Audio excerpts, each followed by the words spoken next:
So after a lower key transfer special than normal, we now go into the season with our first 2 games in the league. But I am very confident that we have got an absolutely incredible squad now.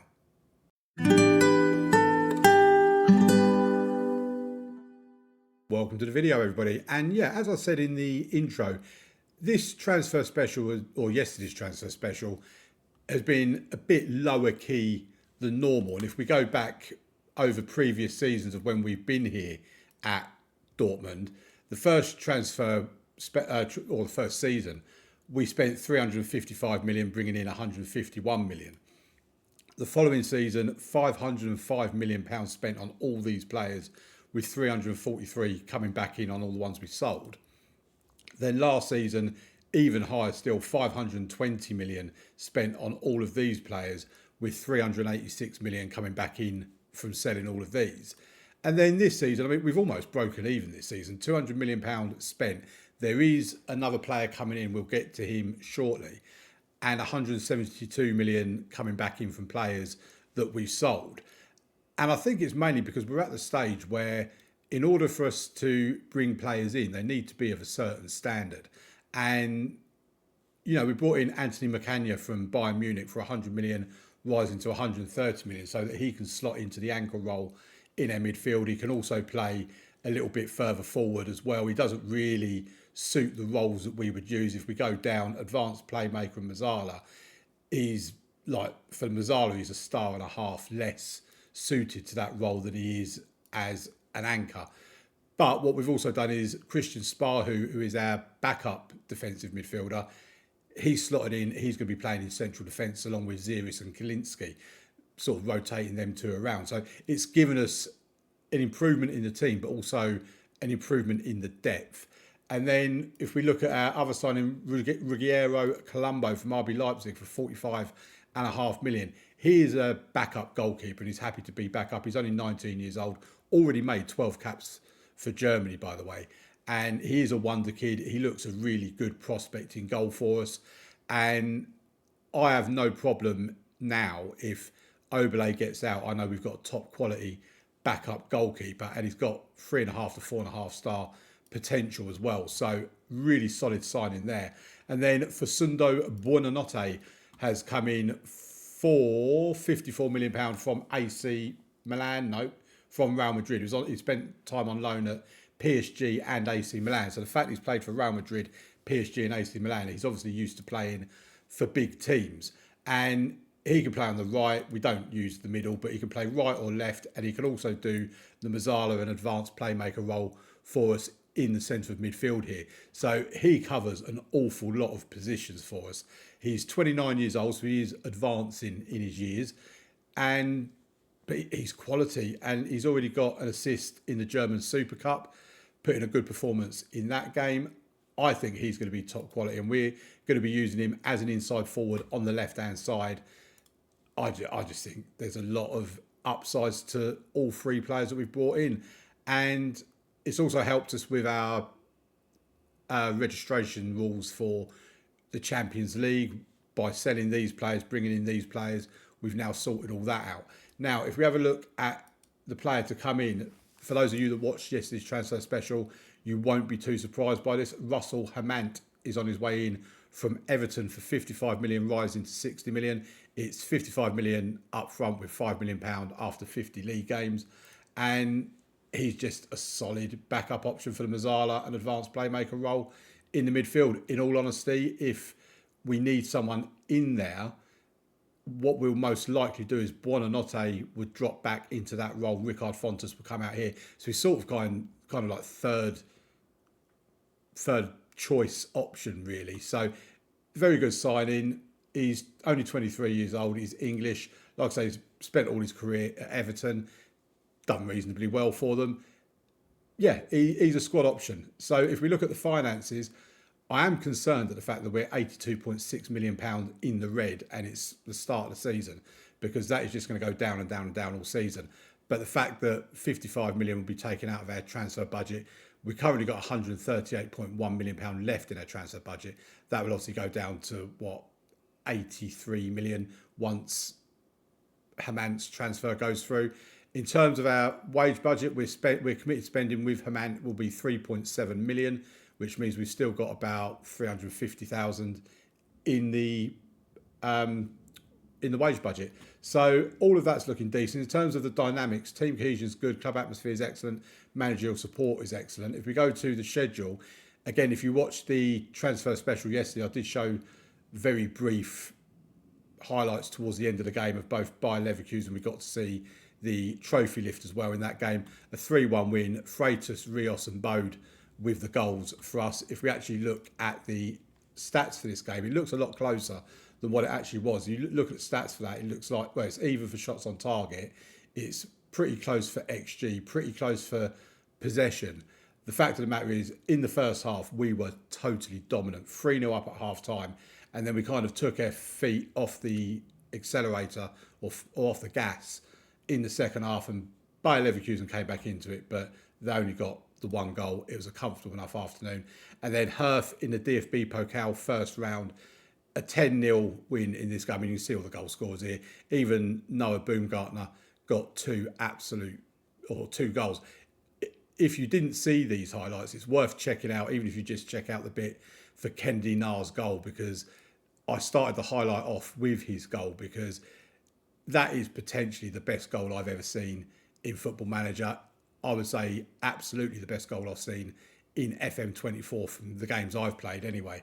And yeah, it was an absolute cracker of a goal. But yeah, an easy 10-0 win. We have been drawn against Augsburg in the second round of the DFB Pokal. They are a Bundesliga team, so we have to treat them with respect, obviously. But we are at home. We would expect to beat them. I will be playing Colombo in goal there, just like I did for this one. And I'll probably play a much rotated team. Probably not as heavily rotated as this one, because, I mean, this one had players from that would be classed as their third choice, the likes of Pierre Rutten, who else was in there?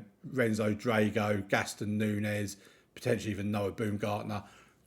So there was a lot of third choice players in there. So yeah, that will be later on in the season. It's kind of between a tough little run of Bayern, Bayer Leverkusen and Hertha Berlin. So it will probably be much pleasant to be able to rest players for that game. In terms of today, we've got Darmstadt, who are a newly promoted team in the league at home at Signal Iduna Park. Then we've got Wolfsburg, who don't really know what to make of Wolfsburg, because if we have a look at their history, I mean that says it themselves. They're up and down all the time. A few seasons ago, they finished 4th, but then 3 seasons ago, they're 15th again. Last season, they were 7th. Bearing in mind, there's 18 teams in their league, so if you're 9th, you're mid-table, so they were just about top half of the table. If we actually have a look at the season expectations for both Darmstadt and Wolfsburg, I mean, as you can see here, if you watched yesterday's episode, we were second favourites to win the Bundesliga. We're now favourites, as I would expect us to be. But yeah, Darmstadt are, along with Dusseldorf, are expected to handsomely get relegated. Wolfsburg expected to be around where they were last season, kind of mid-table, just about top half of the table. So the fact we're away from home against them, that could be more of a challenge, and it is on the telly as well. But let's get to our first game against Darmstadt, and I'll see you over there. Right, here we are then for the game against Darmstadt. We are at home in this game. And I'm not sure if I covered this in yesterday's episode, but Christian Sparhu is our new club captain, and Philip Oberle is our vice captain. We did previously have Freitas as our captain, and there is Levi as our vice captain. We've had a change around, because basically, if you look at Freitas, his leadership is 13. And Levi, for his leadership, he's 14. But when you look at Sparhu and Oberle, Sparhu's leadership is 18 and Oberle's leadership is 17. So we've kind of got it the right way round now. 2 people that are more suited to the leadership roles. Freitas and Levi were absolutely fine. I did discuss it with them before making the change, and they were happy to step down if somebody else that's more suitable is going to take their place. And as you can see, I think we've done that. Right. In terms of today's team, Oberle in goal, Carnevale left back, Espinoza right back, Sparhu and Kalinski in the centre of defence, Macagna in the anchor role, Freitas and Bode in front of him, with Buonanotte, Aladdin Sahin out wide and Rios up top. And then when you look at our bench, Colombo, Nars, Ziris, Granelli, Baumgartner, Fontas, Levi, Caicedo and Gashi. This is a very strong bench. And what we will do is, once Hamant has come in, Hamant will slot in here instead of Baumgartner. So we have got a very strong squad of players. And I am so confident that this is going to be the season where we win the Champions League. According to the board expectations, they do want us to win the Bundesliga. So we do need to try and win that Bundesliga. But if I'm being quite honest, the Champions League is taking my priority. Absolutely it is. Right, here we go. First highlight of the game in the 7th minute. It's a Darmstadt goal kick. They go long upfield. I thought we were going to end up conceding a goal there, the way that started to work out. But Sparhu and Buonanotte combining on this left-hand side. Macania now in the ankle roll. Freitas goes out wide to Buonanotte. Can he get the ball into the box? There's players waiting. He can. That's going to be a penalty. Aladdin Sahin has gone down.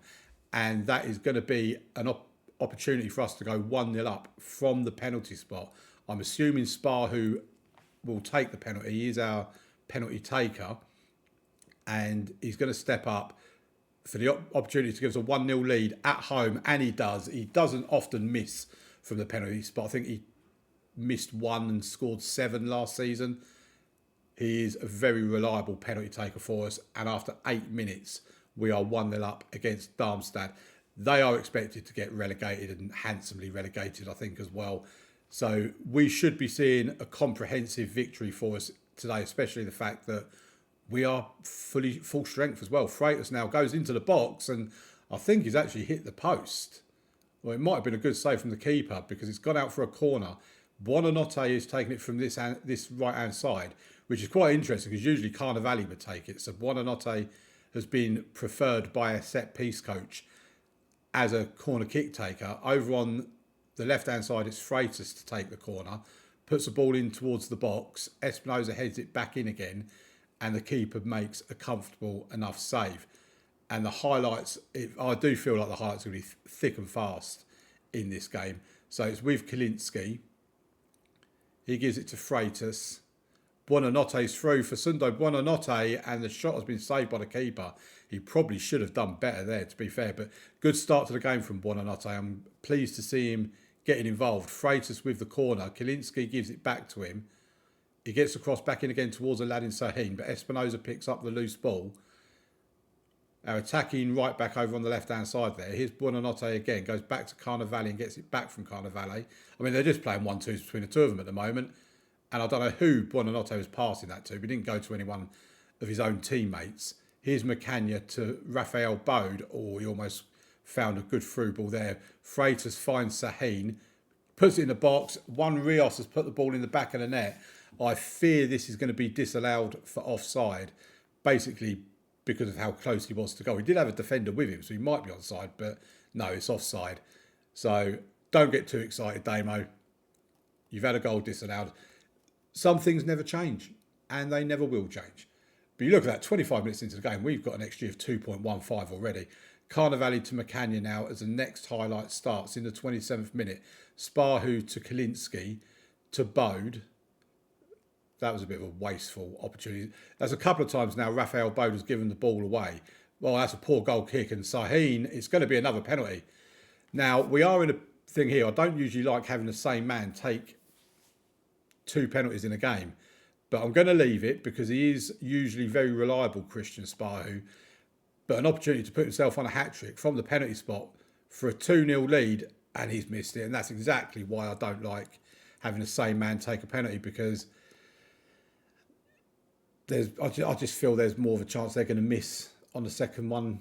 And it weren't even a save from the keeper, he's just hit it wide. So, yeah, I wish I'd changed it now, but it is what it is. I'm a bit disappointed we're only 1-0 up at half-time. I have to say, again, it's the same old story as what we've had every season with Dortmund. I think it's just an FM thing, that you get all these shots and you just don't take anywhere near the amount of chances. Don't get complacent out there. I mean, we've had, 8 shots off target, and the 6 shots that have been on target, we've only scored 1 of them. With an XG of 3, we should be more than 1-0 up. Bearing in mind that XG will be heightened by the fact that we've had 2 penalties in this game. Right, Rios has won the ball back. He's got Buonanotte with him, and Facundo Buonanotte with his first ever goal for Dortmund. It's 2-0 at home to Darmstadt. Hopefully now we can get another 1 or 2 goals more and make this look as dominant on the scoreline as what the actual game has been. I mean, we've had 76 possession. They've not even had a shot at goal. Let's make a couple of changes. So Rios, I think we'll bring off for Erez Levi. And Freitas can come off for Granelli. Do I want to make any more changes? I might bring Espinosa off for Kennedy Nar, actually. And we'll do 3 changes here. And then we've got another couple of substitutions in the bank. I'll give it another few minutes, I think. Right, we've got the ball with Macania. Goes back to Kalinski. To Spahu. Couldn't quite find Carnevali, but Levi's through, and Erez Levi has scored his 5th goal of the season. Don't be too impressed by that. 4 of the goals that he scored were against Herth in the DFB Pokal, but he is keeping his goal scoring run going. Right, I'm going to drop Kennedy Nar to left back. We're going to put Kalinski out here, and then Gashi can come on and slot in the centre of defence there. I think Baumgartner can come on for Raphael Bode, and that's our 5 substitutions made. 3-0 certainly looks a lot better. Here's Kennedy Nar on the right-hand side. Gives it to Aladdin Sahin. Raphael Bode. The substitutions have not been major. It's going to be another penalty. Right, I'll just leave it with Spahu. I mean, let's just see if he wants to score a second penalty. I mean, 3 penalties in one go. Oh, it's no penalty. Okay, well, I guess it don't really matter now, does it?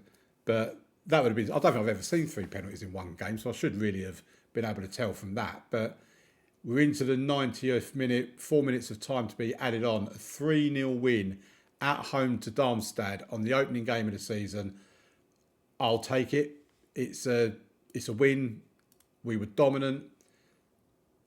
And it's nice to see Erez Levi scoring. Buonanotte getting his first ever goal for us. Other results around the table. Leipzig have beaten Dusseldorf 4-0. VfB Stuttgart have picked up a win. Augsburg, one of the other promoted teams, have been beaten. And Wolfsburg have lost to Hamburg in their first game of the season as well. So, okay, let's get over to the Matchday Centre for part 2 of the video. Heads up about... Here we go. Some things never change. I'm going to tell him I'm going to sell him. And then he's going to say that he don't want to go. It's not necessary. I don't want to leave, boss. There you go.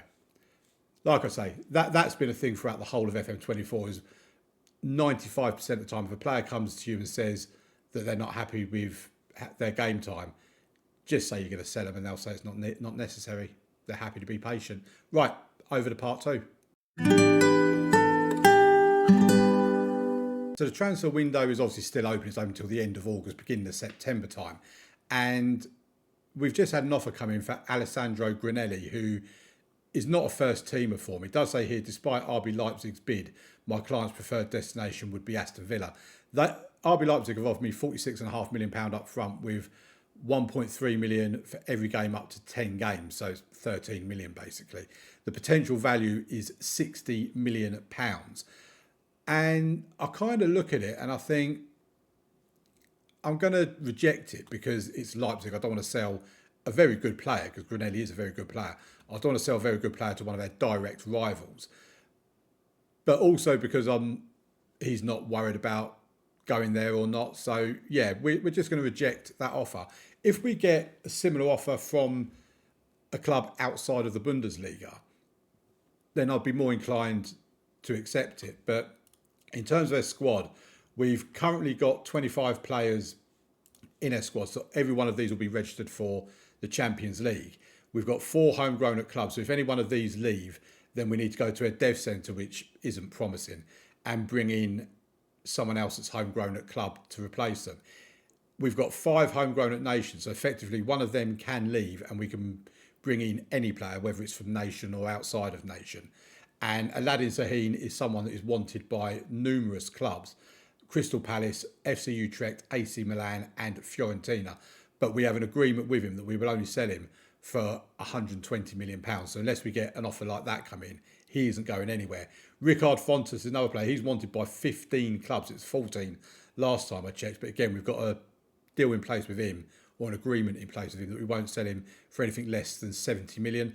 Between me and you, I'm prepared to accept 60 million if most of it is straight up and not all these stupid £15 million up front with the rest of it in instalments. You know, the kind of deals that I do. And again, if he was to leave, again, we can bring in any player, whether it's in nation or out of nation, whatever else. So I was about to go on a rant about how long it's taken for Russell Hermant to agree his contract with us, because it's the 27th of August. We're just about to play against Wolfsburg, and I'm still waiting for him to confirm it.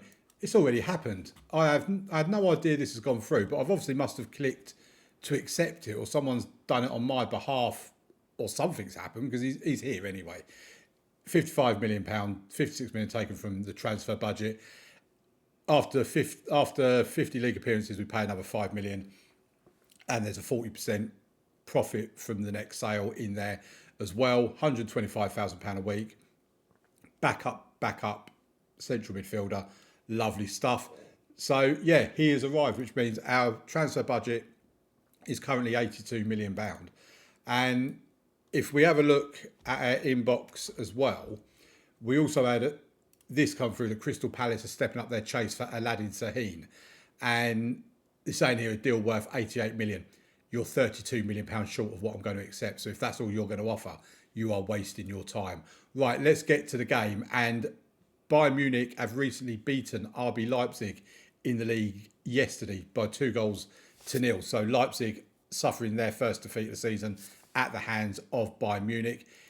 In terms of today's game, we play Wolfsburg. What's also worth mentioning as well is Darmstadt played Bayer Leverkusen and got a 1-1 draw, and in fact even took the lead against them. So maybe I undersold Darmstadt, because Bayer Leverkusen had a good first game week as well, winning that game. But yeah, let's get on to today's game against Wolfsburg.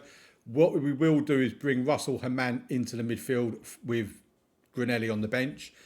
And the team is unchanged from the previous one. So it's Oberle in goal, Carnevale left back, Espinosa right back, Sparhu and Kalinski in the centre of defence, Macania, Freitas and Bode in the midfield, with Buonanotte and Aladdin Sahin out wide and Rios up top.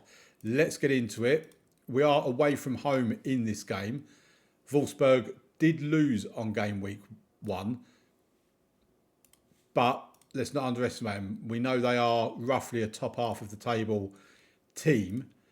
I do love the colour of green that they play. Whenever we play Wolfsburg, everything just gets illuminated in that bright green colour. I love loud, bright colours. You might not think I'm sitting here in black, but right, Wolfsburg are on the attack, so we probably should pay attention to this.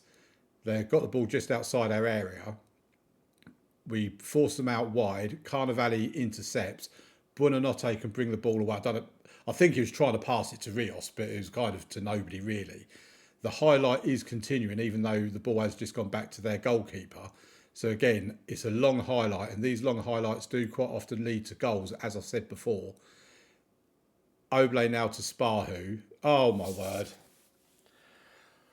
Oh, I hate conceding goals like that.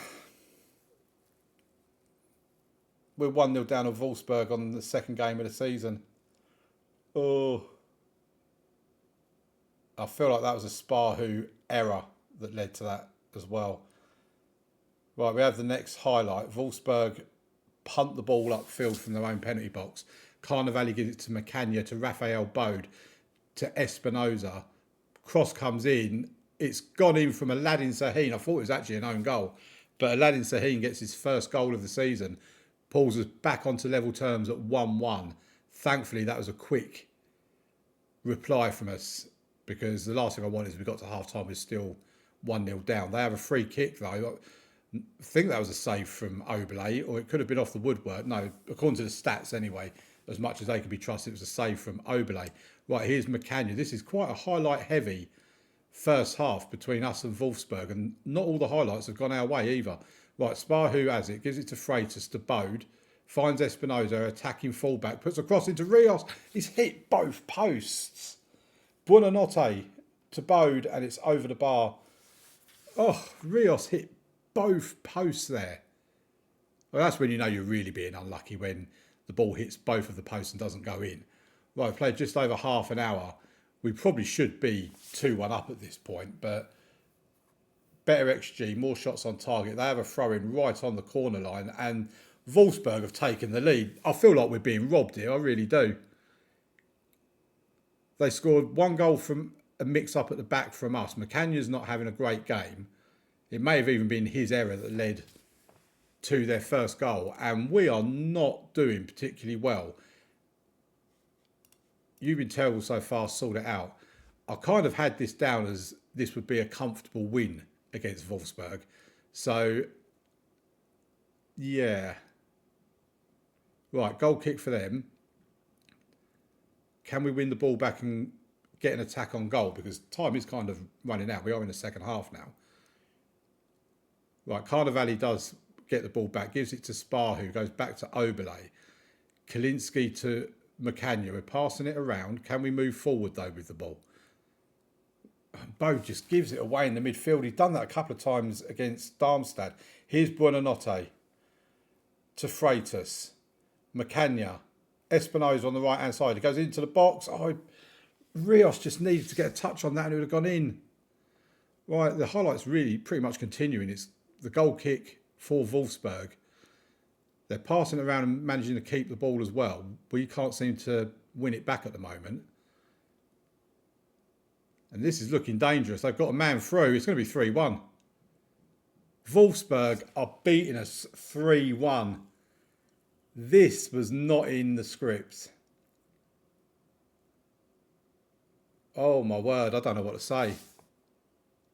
I'm almost completely speechless. I was not expecting this, I've got to say. Right, Kalinski. We need an instant reply, even if we're going to get a draw out of this game. Freitas to Bode. Aladdin Saheen done very well to keep that ball. He gets it back from Espinosa. Freitas. Oh, it's hit the crossbar. We've hit the post twice. We've hit the crossbar. We're not taking our chances again, are we? It's the same old problem. Aladdin Saheen puts the ball in the box. It doesn't go to Juan Rios. Freitas now. He's into the box, and Thiago Freitas has scored. It's his second goal of the season. It's 3-2. I mean, I suppose this is a very good game, especially from a neutral perspective. Right, we're going to make some substitutions. Rios can come off for Levi, and I think Buonanotte is going to come off for Ricard Fontas. I just think we need something else up top to try and get us another goal, or maybe even... I mean, look at the XG. We should be marked. They've got 0.92 XG and scored 3 goals. Oberle's having a terrible game, isn't he? 5.9. Do you know what? I'm going to take him off and bring Colombo on. I mean, I don't know what harm can happen from this. Raphael Bode can come off. We bring on Russell Herman, and he can make his first appearance for us. Oh, this has not been how I foresaw this game going. It really isn't. And again, we're just not taking chances. They have been very clinical, to be fair to them, but we have been so poor. And that's probably the worst performance I've seen from Philip Oberle. We've lost 3-2 to Wolfsburg on the second game of the season. And yeah, I'm not happy. I'm really not. I mean, if we're losing to these... I think this is just one of those one-off freak performances that Football Manager likes to throw your way. But yeah, I mean, on the plus side, I won't need to be talking about an invincible season, will I? Right, let's go to the schedule. And we've got the Champions League draw will take place once the transfer window closes before we play Freiburg. And I think we'll probably come back. I'm looking at maybe Bayern Munich and Bayer Leverkusen, 2 tough away games. I mean, if we play in them 2 games like we did here, then we are going to get hammered, quite honestly. But yeah, that's where we'll come back for tomorrow's episode to end the week. The new week starts on Sunday. And yeah, thank you very much for watching, folks. Please leave a like on the video, subscribe to the channel, and I'll see you tomorrow for Bayern Munich and Bayer Leverkusen.